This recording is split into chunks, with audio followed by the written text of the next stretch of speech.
आणि कदाचित कार्यक्रम आता कॅन्सल होईल आणि आम्हालाच इथं भूमिपूजन करावं लागेल का काय, अशा प्रकारची शंका त्यांना आली. येताना हेलिकॉप्टरमधनं सुरुवातीला नागपूरला बरं वाटलं, परंतु नंतर जे ढगात हेलिकॉप्टर शिरलं, इकडं बघतोय ढग तिकडं बघतोय ढग, आणि आमचे देवेंद्र फडणवीस निवांत गप्पा मारत बसले. म्हणलं बघा जरा बाहेर काही दिसत नाही, कुठं झाड दिसेना, कुठं काही दिसेना, जमीन दिसेना, आपण ढगात चाललोय, कुठं चाललोय, काय चाललोय. म्हणले काही काळजी करू नका.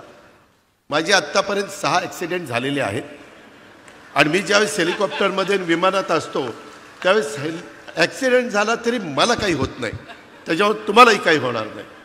अरे बाबा म्हणलं आता हे काय सांगतोय, एक तर पोटात गोळा आलाय, आज आषाढी एकादशी, सारखं पांडुरंगा पांडुरंगा पांडुरंगा नाव घेत होतं मनात, आणि ह्या महाराजांचं आम्हाला उपदेश चाललेले होते, काही काळजी करू नका. आणि खरोखरीच येईपर्यंत इतके निवांत होते.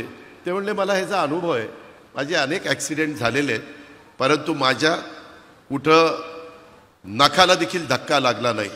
अशा पद्धतीनं बापदादाच्या पुण्याईमुळं इथपर्यंत महाराज पोचलेले आहेत. त्यांची पुण्याई निश्चितपणे उपयोगी पडलेली आहे.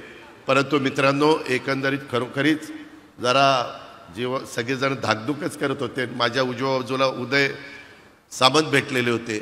मला म्हणले दादा दादा जमीन दिसायला लागली खाली खाली. मग म्हणलं बरं बाबा बरं झालं जमीन दिसायला लागली. मित्रांनो, गमतीचा भाग जाऊ द्या, परंतु एकंदरीतच सगळ्यांनीच काळजी घ्यायची असते.